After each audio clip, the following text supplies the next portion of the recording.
el clima en general era que eran los jueces más odiados del Poder Judicial. A mí hoy en día me causa gracia escuchar las cosas que algunos protagonistas de aquella época se olvidan de las cosas que decían de ellos. Pero de todo les dijeron. Que el juicio era un circo, que violaba el principio de legalidad, que habían asumido competencias que no le correspondían, que eran subversivos, que eran comunistas, que desconocían, que eran antipatrióticos, las cosas que le decían a los 6 camaristas y al fiscal.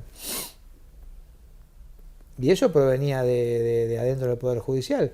Después, aparte, se produjo una circunstancia muy forense, digamos así, muy doméstica, que es que todos los camaristas, ninguno venía de federal.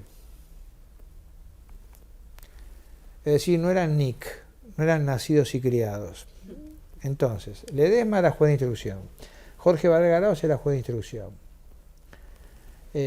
Torlasco era juez de instrucción, Arlañán creo que era juez de sentencia, Gil Lavedra venía de la procuración, no me acuerdo si en ese momento estaba en la profesión, pero venía de la procuración, y D'Alessio había estado en la procuración y era secretario letrado de la Secretaría Penal de la Corte.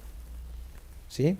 Pero no venían de los 6 juzgados federales de Capital Federal ubicados en el Palacio, ni de la Cámara Federal. Entonces, la llegada de estos 6 extranjeros, ¿sí? Con una corte nueva además, una corte de Alfonsín nueva, generó mucha resistencia dentro del propio fuero federal, sumado a que ellos comenzaron a nombrar gente que no venía del fuero federal, a propósito que no estuviera contaminada por los usos y costumbres del fuero federal que estuvo presente, digamos así, no es que venía, sino que estuvo presente o que durante la época del proceso.